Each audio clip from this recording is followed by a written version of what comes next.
first ever truly purposeful goal I had was training for a jiu-jitsu tournament. And now that I'm just getting back into jiu-jitsu again, I've remembered a very, very important lesson that I learned while training for that first tournament.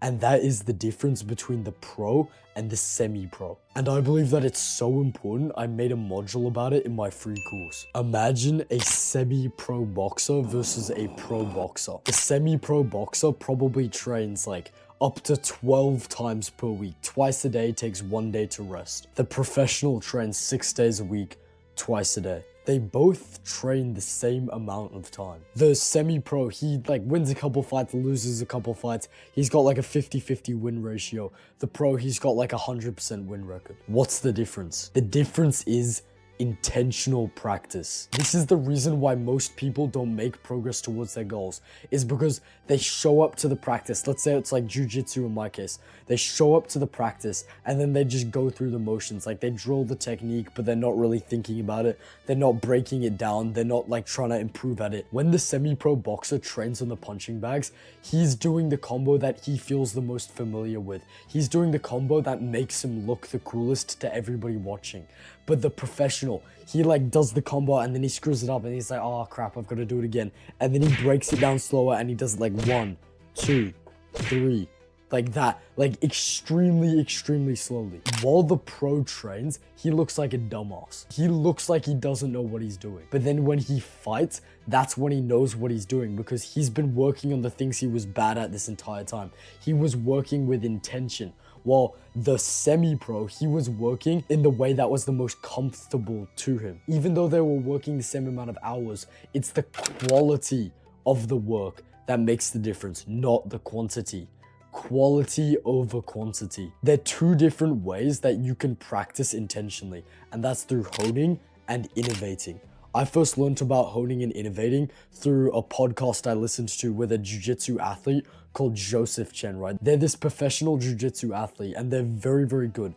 And they actually learned this from watching videos about Street Fighter, like the video game, like, you know, the retro arcade game. This YouTuber that this guy used to watch would talk about two different like types of players, right?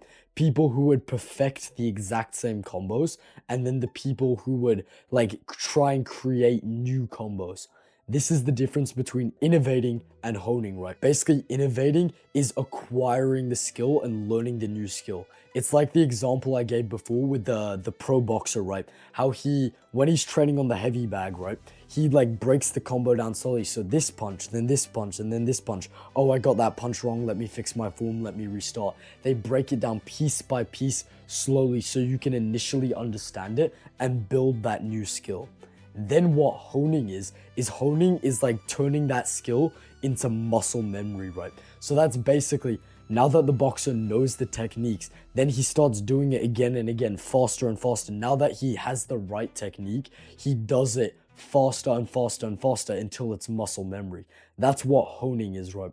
And this applies to all different kinds of skills, whether that's business or lifting in the gym, especially with like heavy lifts like deadlift and stuff, where the form is very, very complex, but especially martial arts, which is why I use it as a great example here. This is how I initially learned this lesson. The innovating part of that would be like building the new website, or let's say like doing your CT, or actually VSL, right? Video sales call is what that stands for, right? So usually on like a paid program like I don't have a VSL on mine, but people have like a video where they hype up their like paid program, right? That's what a VSL is. Like innovating would be making the VSL, like learning how it works, breaking it down piece by piece, and then actually like making one and trying it.